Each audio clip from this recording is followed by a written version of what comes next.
In this video, I will share some activities that you might be able to look out for when we're all allowed to actually travel the canals and be by the canals again. I will share some interesting places that we visited and some activities that we've done along the way. Being on a narrowboat is a lot of fun, and I hope that this will show you that even a part-time lifestyle change can be very fruitful. I hope you enjoy it.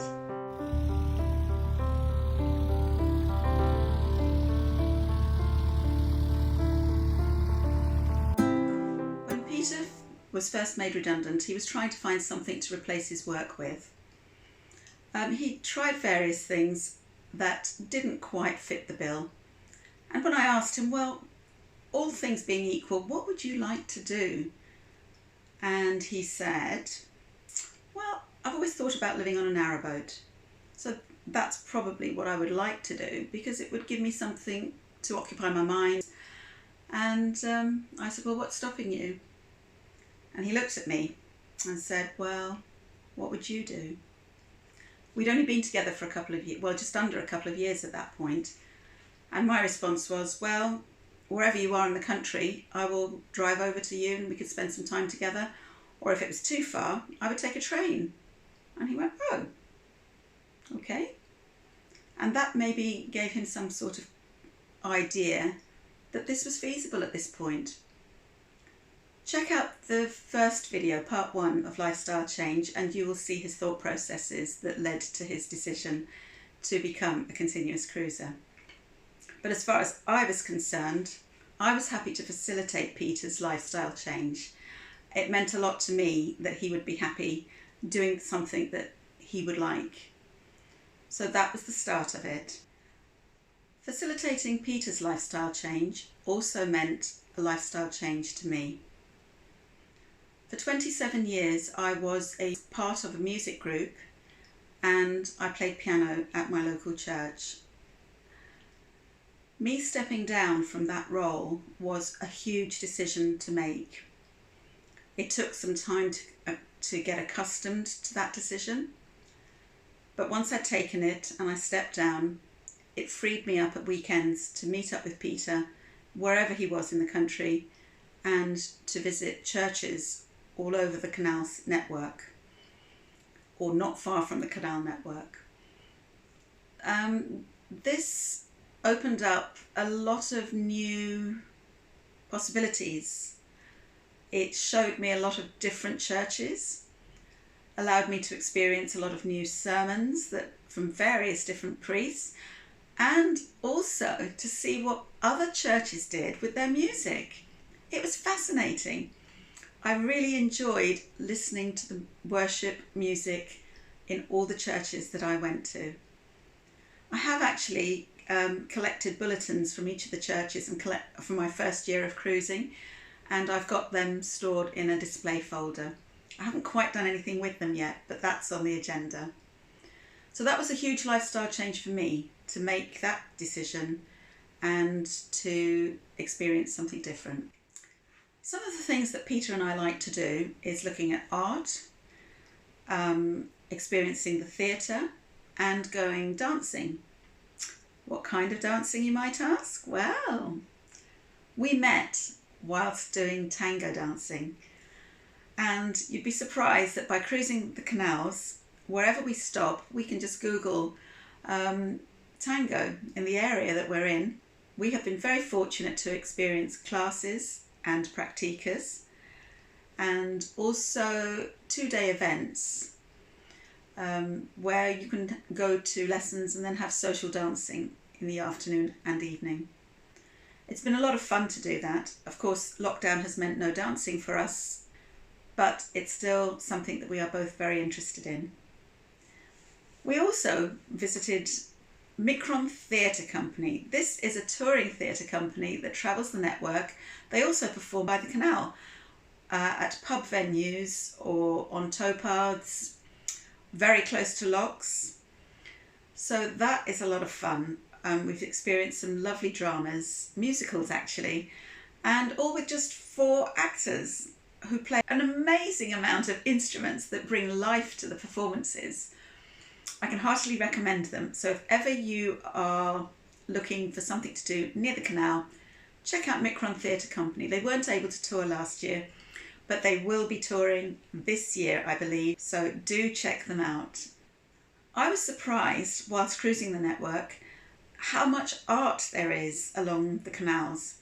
My original tagline for my channel was cruising the canals in search of the arts. Obviously last year meant that there wasn't a lot of cruising going on. We found in our first year of cruising particularly lots of artwork on the sides of bridges, sides of buildings. There were sculptures, and since that first year I have discovered that there are sculpture parks along the canal. So I've done a couple of videos on that. If you'd like to check them out, I will put links below. But art is something that's very close to our hearts. Art in all its forms, music, drama, visual, it's all there. And you can see it all along the canal. Something else that we discovered at a little pub called the Anchor. And there was a 5-string guitar in there. It's a little tiny room that was part of the pub. And we just went in there and there was a person there who could play the guitar, and he pulled out this 5-string guitar. I say 5-string because one string was broken. And Peter mentioned that I play as well, so just on the spur of the moment a jam session sprung up with one guitar with 5 strings, and then somebody else went out to the boat that they had and they came back with a tenor recorder. So we had a really lovely evening, and this opened up a whole world of musical possibilities for me. We later on found that there were just jam sessions going on in pubs all up and down the country. Unfortunately, lockdown happened before we could experience very many of them, but that's something I'm really looking forward to once the pubs start opening up, is to taking part in these musical jam sessions that go on. You meet such interesting people.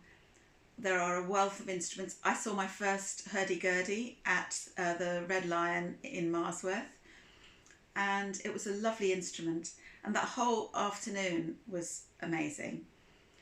So if ever you are near a pub on the canal system, check out what sort of events that they run. Musical nights, comedy nights, and goodness knows what else. In 2019, Peter and I decided that we would try our hands at trading. Peter does digital art.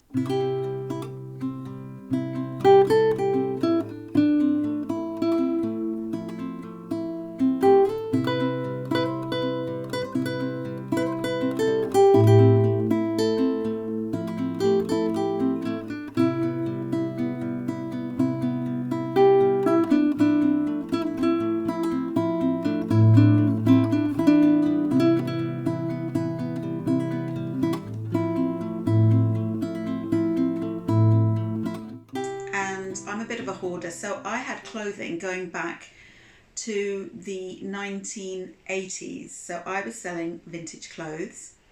Some of my clothes I'd actually bought in Canada, and we decided to sign up as canal traders.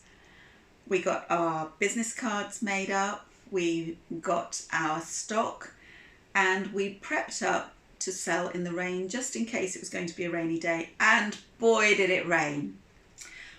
In that whole year when we had our canal traders license, we did one trade sale day, and that was at the Linslade Canal Festival. We prepped up the night before, pricing items, getting them wrapped in plastic. All my clothes were in plastic clothing covers, so that people could see them. I had planned out how I would display everything, and I really enjoyed the experience. However, it rained from morning when we were setting up till afternoon or early evening when we were packing down. We had maybe a 2-hour window of dry weather, totally grey, totally miserable. We didn't get the footfall that the Canal Festival usually gets. However, I did manage to sell 3 of my dresses, which was very good. A year as canal traders was a very interesting time, even though we only did 1 sale. One of my memorable moments was going on the Thames. Wow, is all I can say. So this is my first time on the Thames, even if it isn't Peter's. And behind, oh, the gate swung open. It's Blake's Lock and the Kennet and Avon, where we've been for the last few months. And this is the Thames.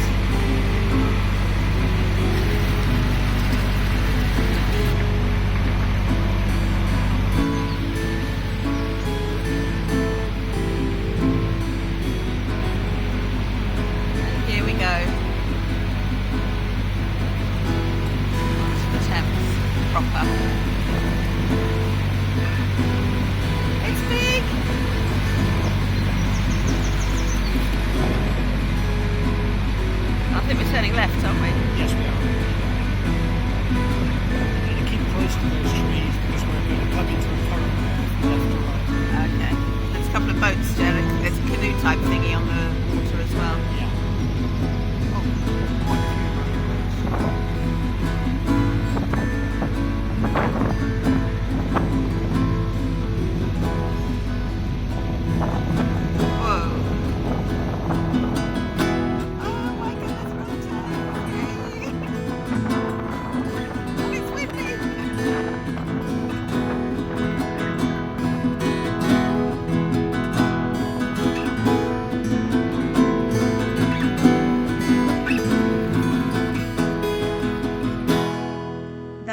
Amazing. We left Reading and we entered the Thames, and it is so wide. We weren't heading into central London, we were heading towards Oxford.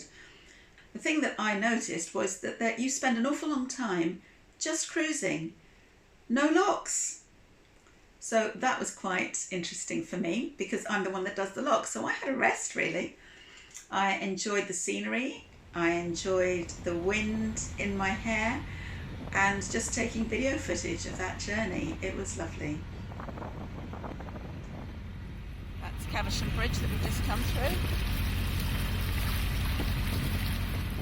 One of my best moments was actually spending time moored in Apsley. It was in the summer of 2018, I believe, and the weather was glorious. And I spent time sketching, I spent time crocheting, and that was when I crocheted a little tea cosy for our little teapot that we had on the boat. We've had to upgrade our teapot to a larger one for when I'm on the boat, so I need to make another tea cosy, so that's a project yet to happen. But I enjoyed doing my crafts. We encountered quite a few artists actually along the towpath in 2018, just capturing what was in front of them. Another thing that we did in Apsley was visit the paper mill. It used to supply the paper for the whole of the UK, if I remember correctly, when newspapers were a thing. However, over a period of time, the newsprint was actually imported from Europe, and therefore this paper mill wasn't used to the same extent. But it was a fascinating walk around. If you're ever in Apsley, do visit the paper mill. It's still working. They are still making paper, but they're just not selling it all around the world like they used to. But it would make a lovely afternoon. And if you've got children, school-aged children maybe, they have a little time there on the tour where they have an opportunity to make handmade paper. It is so straightforward. It is fun to do. You can even take it the idea home and make it in your own home. So well worth a visit if you're ever in Apsley. I still remember my first visit to the boat at Stoke Bruin. It was lovely. I was so excited, and I surprised Peter. He was actually in the lock, and I crept up from where I had parked my car and surprised him. I don't think he was expecting me quite that soon. But it was lovely to see the boat. That was my first time seeing the boat in Peter's possession since he'd picked it up. And Stoke Bruin, if you don't know it, is a lovely little village, and it's got several locks, a couple of pubs, a museum. Hello. And I saw it in the sunshine, and it was a really lovely place to be. We've been through there several times since. Some of the places that we've stopped at are Cassiobury Park in Watford. I jumped off the boat whilst trying to do the lock and twisted my ankle there. We then had to stay there for a couple of days, unscheduled stop because of that. We visited Banbury, which is where I used to live for 6 years. And I went to some of my old haunts, including my old church there, St John's. It was lovely to be back. And we also had a visit from a couple of my friends, Alice and Ian. And they visited the boat whilst we were there. This was all in 2018, 2019, I think, before any pandemic hit.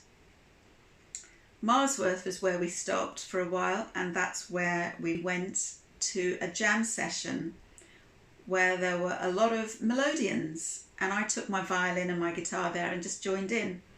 We stayed at Leamington Spa for a few days, and we visited the gardens there. Berkhamsted is another place that we've stopped. We saw a bear in somebody's garden. It was a wooden one, sculpture. And also the totem pole of Berkhamsted. We experienced some tango there too. All in all, a lovely place to stop. Kings Langley has some really interesting little restaurants. When they're all open, it's a place to go. It's got your main high street with some pubs, a lovely Italian pizzeria called Oscar's. One of the things I'm missing through this pandemic, and I know Peter is as well, is visiting all these places where you meet people and you can experience new foods, wines, coffees. Hopefully all of that will return this year. One of the highlights of both Peter's trips around the country and mine was Birmingham. I went to Birmingham on the train and experienced a lot of the buildings in Birmingham as I walked through to the canal. And Peter experienced the canal system from Chester through to Birmingham. So we spent a night there, and I went to Birmingham Cathedral for Mass on the Sunday, and then we set off down south.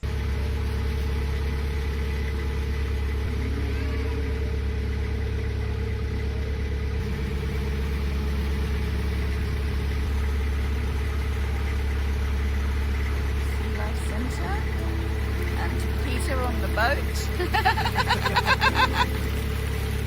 And me doing a 360.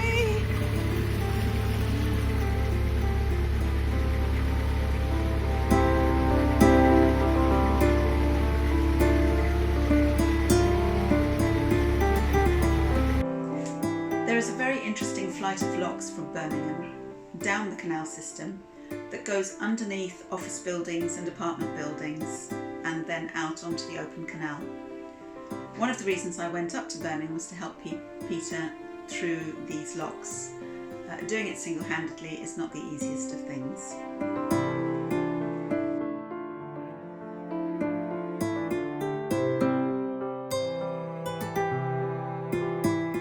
Thank you for watching this video. I hope you've enjoyed it. It was lovely to share my experiences with you, especially the bits about the arts and the drama and the dancing. And I hope that it shows that even though you may be on a narrowboat, you don't have to sacrifice your hobbies and your tastes. So until next week and next week's video, bye!